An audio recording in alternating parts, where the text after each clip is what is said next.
Dear friends and fellow dreamer, today I stand before you with a message that might sound a little unconventional, but I ask you to keep an open mind as we explore it together. It's a message that challenges the very fabric of what we've been taught about kindness, and that message is stop being kind. Now, before you jump to conclusions and think I have lost my mind, let me explain, as you tell me in your own words. Live by the manifold. I'm not asking you to stop being compassionate, empathetic, or loving. In fact, I'm encouraging you to embrace those values more deeply. But what I want us to reflect on is the form of kindness we're offering, and more importantly, the motivation behind it. We live in a world where kindness is often seen as a badge of honor. We're told that if we are kind, we will be loved, admired, and respected. We do kind things to get praise, to look good in the eyes of others, or perhaps to prove to ourselves that we are good people. But in all this, we forget one important thing. Kindness should never be transactional. Too often, we hide our true needs behind the veil of kindness. The fear of being wrong is the common denominator in our sadness, insecurity, and frustration. We give and give all the while expecting something in return, whether it's validation, recognition, or even control. When kindness becomes a currency we trade, it loses its purity. We start giving with an agenda, and the recipient can feel it. Kindness should be a gift, not a transaction. So I'm asking you, stop being kind for the sake of others' approval. Stop being kind to fit into a mold or to check off a box of societal expectations. Instead, I want you to start being kind because it feels true to who you are. Because kindness, when it comes from a place of authenticity, can change the world. But we must first start by honoring ourselves in the process. Kindness is not about pleasing everyone around you or stretching yourself thin to make others happy. It is about knowing your limits, setting boundaries, and choosing to be kind to yourself first. You cannot pour from an empty cup. If you are constantly giving away your energy and compassion without replenishing your own, you will eventually burn out. Stop being kind when it means sacrificing your peace for someone else's comfort. Stop being kind if it means silencing your voice, diminishing your worth, or compromising your integrity. Kindness should never make you lose yourself in the process. And here's the truth. There will be people who will not appreciate your kindness. There will be people who take your goodness for granted or, worse, exploit it. But remember, kindness is not for them. It is for you. You don't need validation from the world. You don't need applause for every small gesture. Real kindness comes from the place within you that knows you are enough, just as you are. So stop being kind for approval. Stop being kind because you think you must. Be kind because your soul has space for it, because you understand that kindness, when rooted in authenticity and self-respect, becomes the very thing that transforms you and the world around you. Let us stop offering kindness as a way to manipulate or control. Let us stop offering kindness to simply fit into a narrative of perfection. And let us instead offer kindness in its purest form, from a heart that is whole, a heart that knows its worth, and a heart that gives freely without expectations. Kindness is often seen as a virtue, something to be aspired to in both our personal and professional lives. It is regarded as one of the fundamental traits that make us human. We are taught from an early age to be kind to others, to share, help, and show empathy. However, there is an underlying complexity to kindness that we often overlook. The true essence of kindness lies not in the act itself, but in the intention behind it. And if we are not careful, kindness can easily become transactional, a mere tool to gain something in return. It is this transactional nature of kindness that we need to reflect upon. When kindness becomes transactional, it shifts from a genuine expression of goodwill to something that is calculated. It becomes a method of seeking validation, approval, or even control. This is when kindness loses its purity. Instead of being a selfless act of giving, it becomes a trade. We offer kindness, expecting something in return, whether it's praise, gratitude, or even a sense of superiority. We start to use kindness as a means to achieve our own personal goals, and in doing so, we reduce the beautiful essence of kindness to a strategy, a way of navigating the world to our benefit. We are often conditioned to believe that kindness is a tool to gain favor in the eyes of others. From a young age, we are told that being kind will make us liked and accepted. It's as if kindness is a commodity that, when offered, guarantees us something in return. And while it is true that kindness can foster connections and build relationships, it is important to ask ourselves whether we are being kind because we genuinely want to help or because we are seeking something in return. When we give kindness with an agenda, we are not truly giving, we are merely performing an act for personal gain.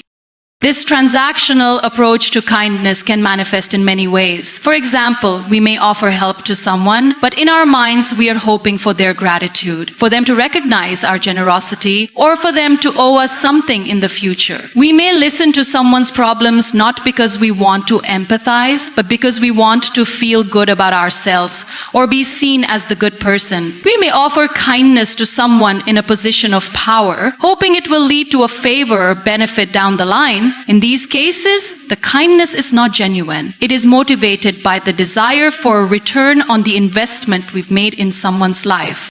When kindness becomes transactional, it loses its authenticity. Authentic kindness is not concerned with what we get in return. It is motivated solely by a desire to help, to ease suffering, or to bring joy to someone else. It is driven by empathy, compassion, and a sense of shared humanity. It does not expect anything back, and it does not seek validation. The act of kindness itself is enough. It is pure and untainted by self-interest. In contrast, transactional kindness comes with strings attached. It is not about making the world a better place. It is about making ourselves feel good, look good, or gain something in return.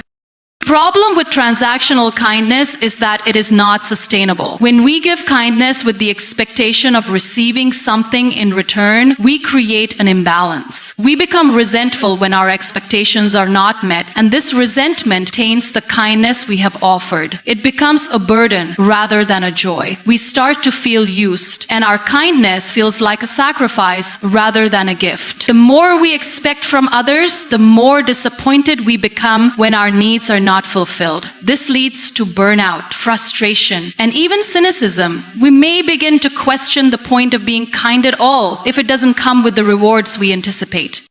This cycle of giving and expecting can also affect our relationships. When we are kind with an agenda, the people we are being kind to can feel it. They may sense that we are not being genuine in our actions, and this can erode trust. People can sense when kindness is being offered for personal gain. It becomes transactional on both sides. The person receiving the kindness feels obligated to reciprocate, and the person offering it feels resentful when they do not receive the expected return. Over time, this dynamic can create a sense of imbalance, where relationships are based not on mutual respect and love, but on a tit-for-tat exchange.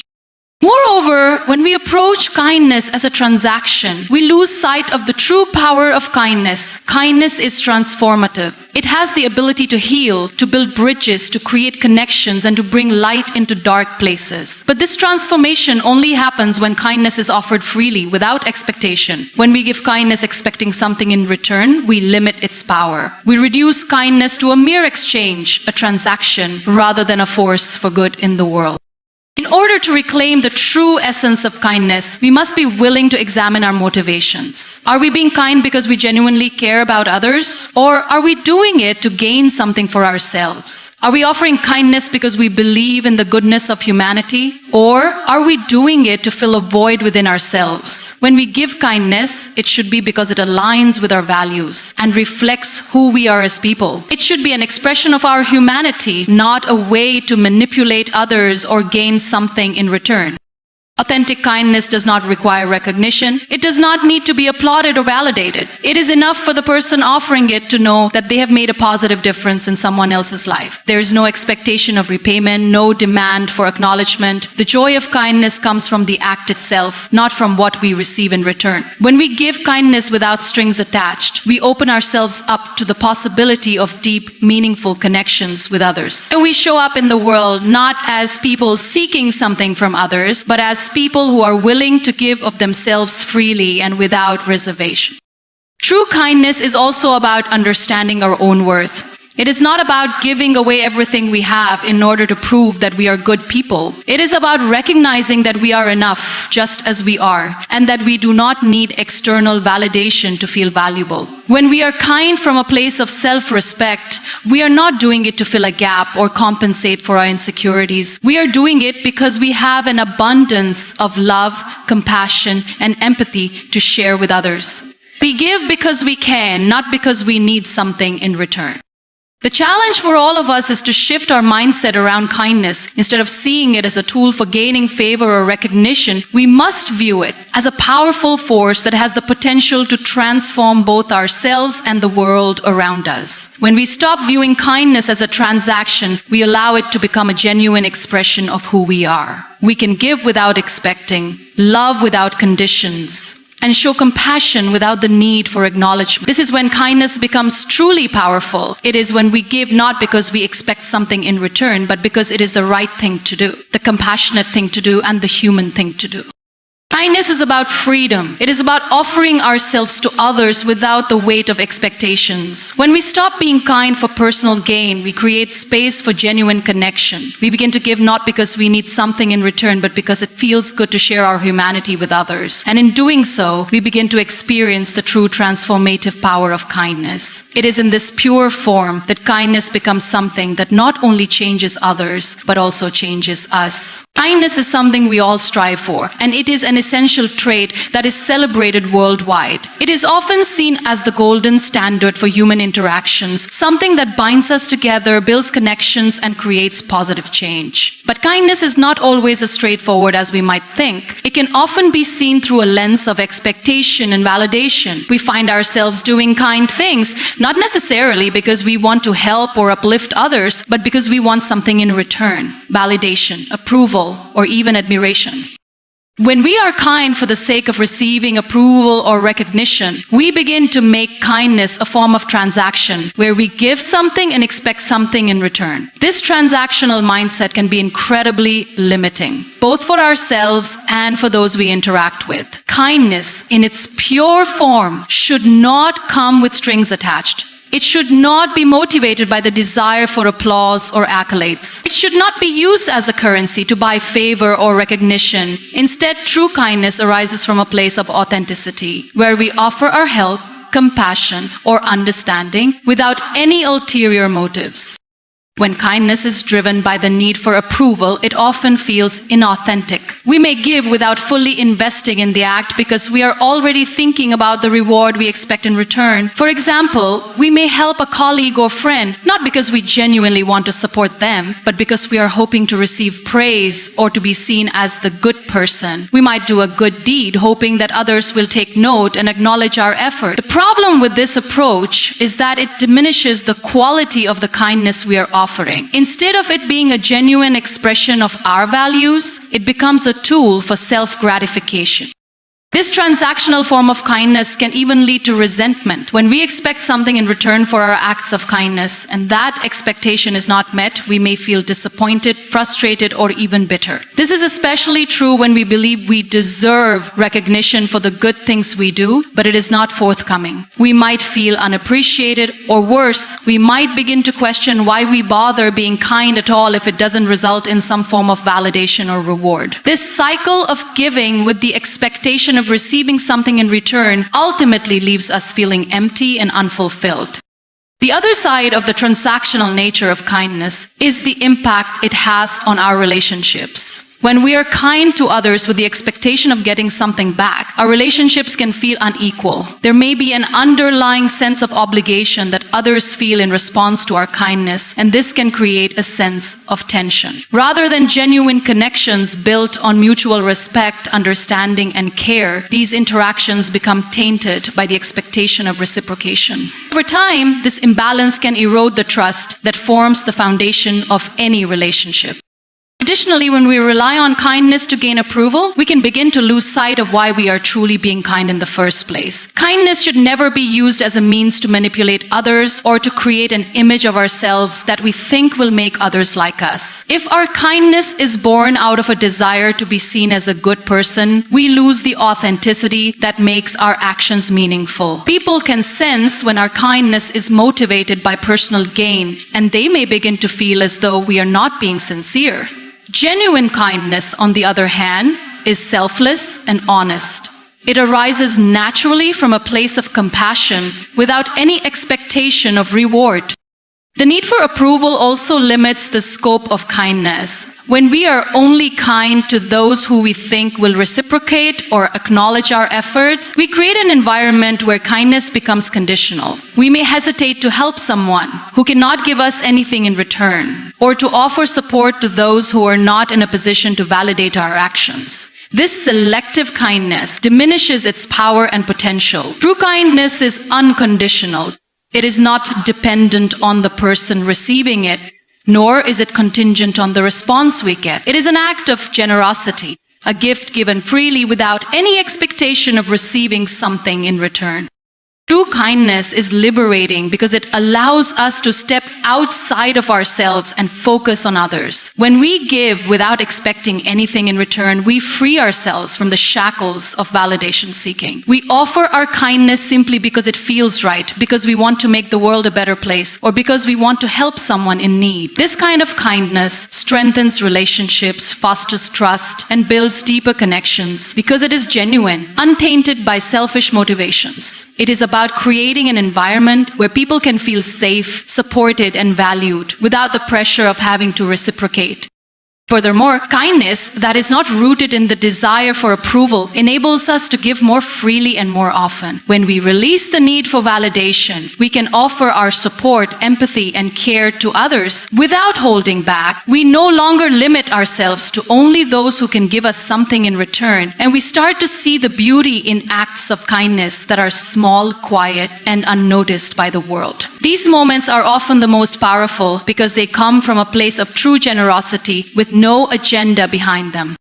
A word that often places so much emphasis on recognition, achievements, and validation, it can be difficult to separate kindness from the desire for approval. But in doing so, we rediscover the true power of kindness. When we give with a pure heart, without any expectation of acknowledgement, we open ourselves up to a more authentic experience of life. We engage with others on a deeper level, not as people looking to gain something, but as human beings who understand the value of connection, compassion, and mutual respect. The challenge then is to practice kindness without expecting anything in return. To offer our help, our time, our support, or our love simply because it is the right thing to do, and because we know that kindness, in its truest form, has the power to change lives, ours and others. We should stop being kind for the sake of getting something back and start being kind because it is in our nature to do so. Self-kindness is a concept that is often overlooked in our pursuit of kindness toward others. We are frequently taught to be kind, compassionate, and considerate toward others. Yet we often forget to extend these same qualities to ourselves. It is as if we have been conditioned to believe that self-compassion is selfish or indulgent. We prioritize the well-being of those around us, sometimes at the expense of our own needs, desires, and mental health. But the truth is, we cannot genuinely be kind to others if we do not first practice kindness toward ourselves. Self-kindness is not only important for our personal growth and happiness, but it is also essential for our ability to show up fully for others. When we fail to practice self-kindness, we become more susceptible to burnout, exhaustion, and resentment. We give so much of ourselves to others that we have nothing left for ourselves. We overextend, overcommit, and stretch our limits in an attempt to be there for everyone. But without taking the time to care for ourselves, we inevitably end up feeling depleted and disconnected. The kindness we offer becomes less genuine because it is given from a place of exhaustion rather than abundance. Instead of being an act of love, kindness becomes a duty or an obligation, and we start to resent the very people we are trying to help. The first step in practicing self-kindness is recognizing that we are worthy of care and attention. It's easy to think that we should always put others first and that our needs are secondary, but this mentality is ultimately unsustainable. It is essential to acknowledge that we too deserve love, support, and understanding. We cannot pour from an empty cup, and if we do not prioritize our own well-being, we will have nothing left to give to others. Self-kindness is about recognizing our own humanity and treating ourselves with the same compassion and understanding that we extend to others. It means giving ourselves permission to rest, to say no, and to set boundaries without feeling guilty.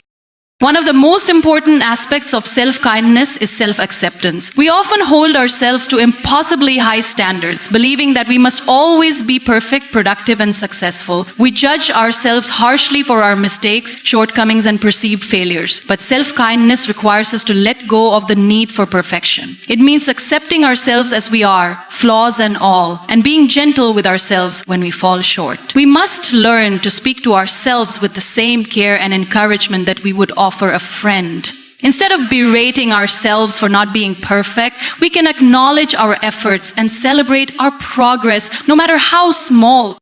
Self-kindness also involves making time for activities that nourish and replenish us. It's easy to get caught up in the busyness of life and forget to take care of our own needs. We might feel like we don't have time for self-care or that it's a luxury we can't afford. But self-kindness means recognizing that taking care of ourselves is not selfish. It is necessary. Whether it's taking a walk in nature, reading a book, meditating, or simply sitting quietly for a few moments, these small acts of self-care are essential for maintaining our mental, emotional, and physical well-being. By making time for ourselves, we replenish our energy and restore our sense of balance. We become more resilient, better able to cope with life's challenges, and more present for those around us.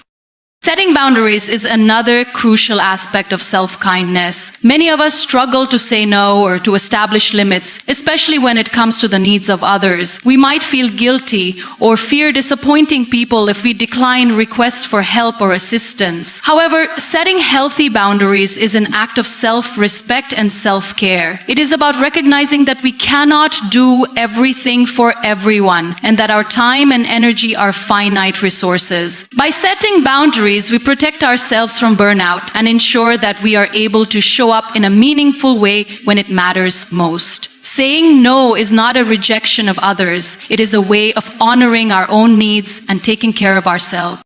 Another important aspect of self-kindness is forgiveness. We are often our own harshest critics, and we may hold on to guilt or regret for things we've done or failed to do. Self-kindness requires us to let go of these feelings of self-blame and to forgive ourselves for our mistakes. We must recognize that we are human, and like everyone else, we are imperfect. Holding on to guilt or shame only serves to weigh us down and prevent us from moving forward. When we forgive ourselves, we free ourselves from the burden of past mistakes and allow ourselves to grow and evolve. Self-forgiveness is an act of grace that enables us to embrace our humanity and move forward with compassion.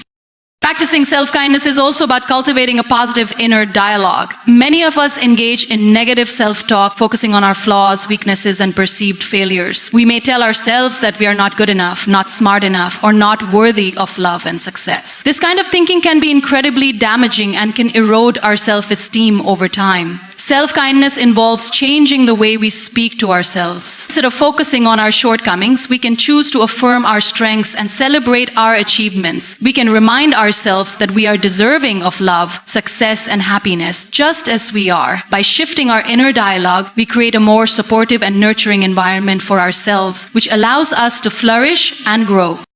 Self-careness is about recognizing that we are valuable, deserving of care, and worthy of love. It is about treating ourselves with the same respect, compassion, and understanding that we offer to others. Kindness should never come at the expense of our peace or our integrity. In a world that often values selflessness to an extreme, it's easy to fall into the trap of giving so much of ourselves that we forget to protect our own inner harmony. While kindness is an admirable quality, it is crucial to understand that true true kindness should not require us to sacrifice our peace, our mental health, or our personal values. Too often we think that being kind means putting others' needs first at all costs, sometimes even at the cost of our own well-being. But this kind of unbalanced kindness can lead to burnout, resentment, and a loss of self-respect. It's important to recognize that kindness does not require us to lose ourselves in the process of helping others. The act of being kind should never make us feel exhausted, overwhelmed, or undervalued. If we are constantly giving of ourselves without taking the time to replenish our energy or establish healthy boundaries, we are not practicing kindness. We are practicing self-sacrifice. And self-sacrifice, while it may seem noble, can ultimately be damaging. It is possible to help others and still protect our own peace. In fact, true kindness often involves saying no when we need to, stepping back when we feel drained, and recognizing when we have reached our limits. When we continually put others' needs above our own to the point where it disrupts our inner balance, we start to lose sight of our own values. Our kindness becomes a form of appeasement, where we do things not because we want to, but because we feel obligated to, or because we fear that saying no will disappoint others. In these cases, we are no longer acting out of genuine care or compassion, but out of fear or guilt. This is not real kindness. Genuine kindness comes from a place of self-awareness and a strong sense of our own values. It is rooted in authenticity, not in a need to seek approval or to avoid conflict. When we are kind to others at the cost of our own values or peace, we are only harming ourselves in the long run. The challenge lies in finding balance, knowing when to extend kindness and when to protect our peace. It's not always easy, especially in relationships where there is a deep desire to please others. We may fear that setting boundaries will create tension or lead to rejection. But true kindness is not about constant self-sacrifice. It's about finding ways to help others while maintaining our own well-being. When we learn to set healthy boundaries and prioritize our own peace, we become more effective in our kindness. We are able to give from a place of abundance, not from a place of depletion.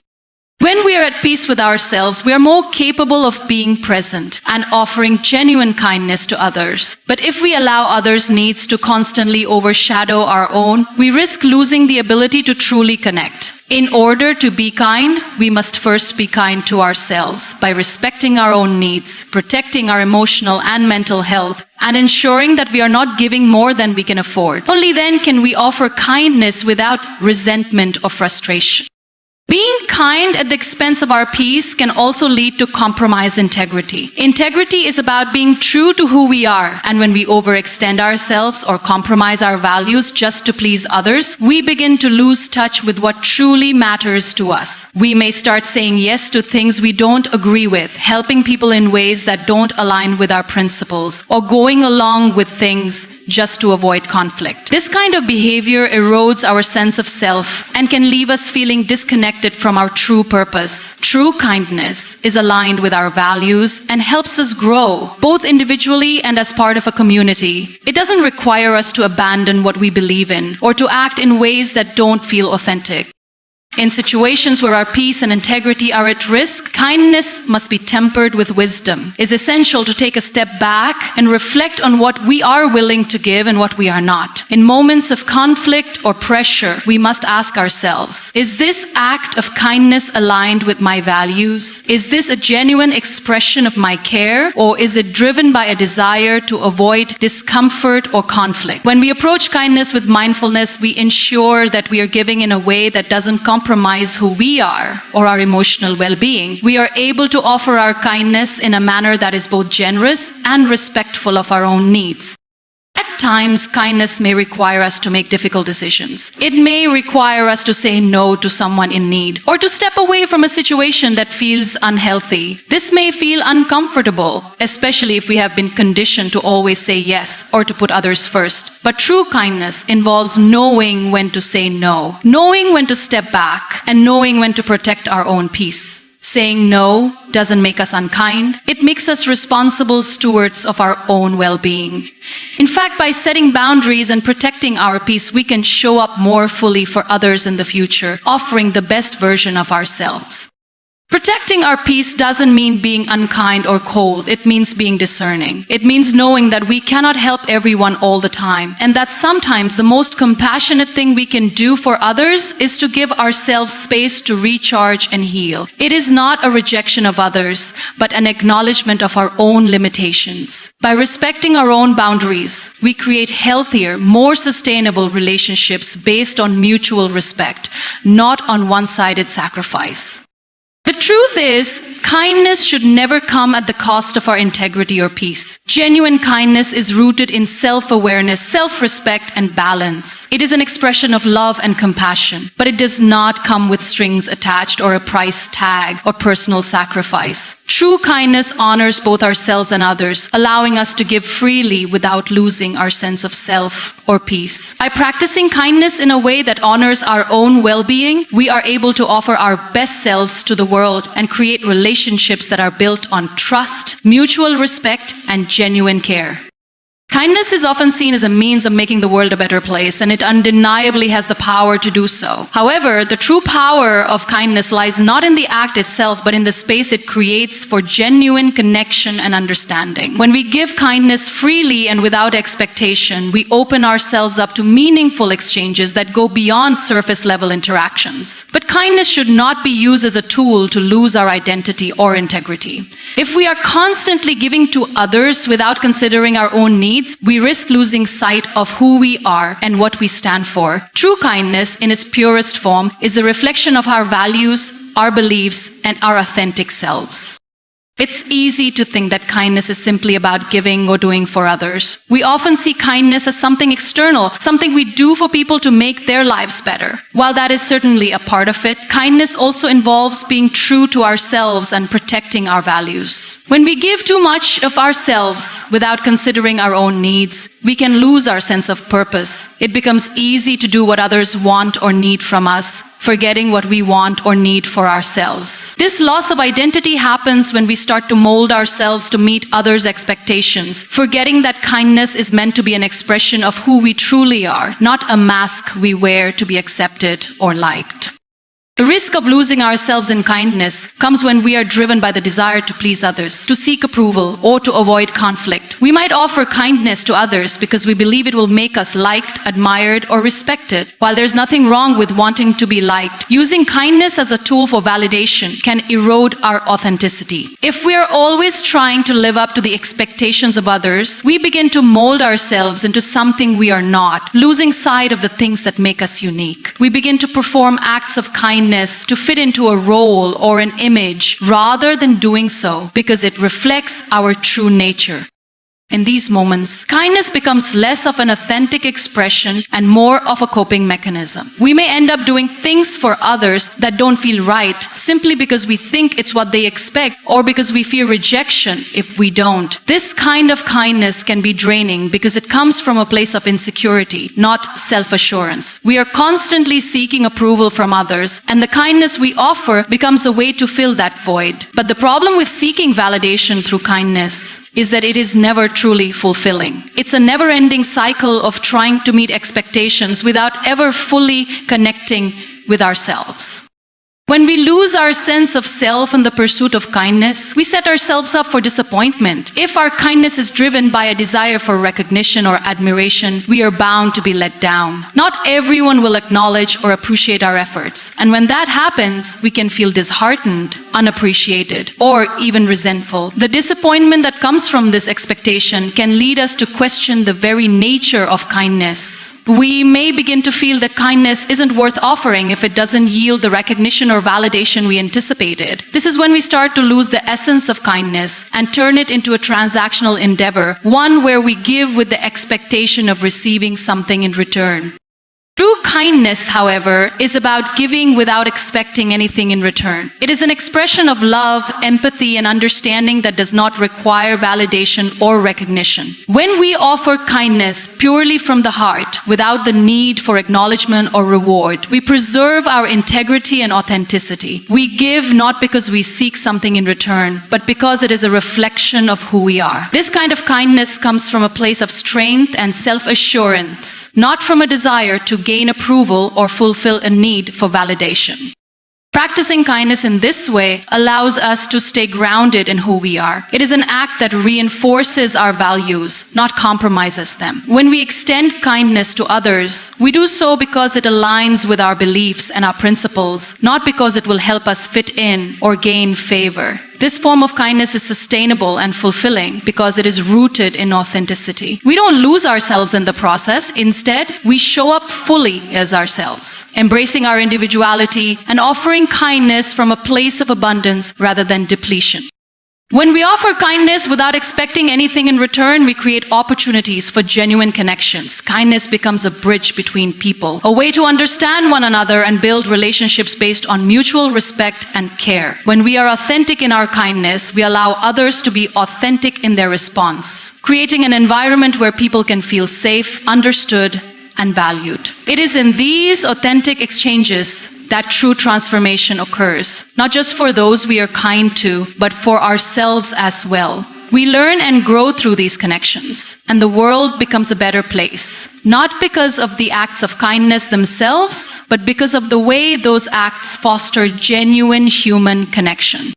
In essence, the key to truly powerful kindness is rooted in preserving our identity and integrity. When we offer kindness from a place of self-awareness and authenticity, we are able to give in a way that enriches both ourselves and others. We stop giving to gain approval or recognition, and instead we give because it aligns with who we are. This authenticity is what makes kindness so powerful. It becomes a force that not only impacts those around us, but also nourishes our own souls, allowing us to continue offering kindness without losing sight of who we are.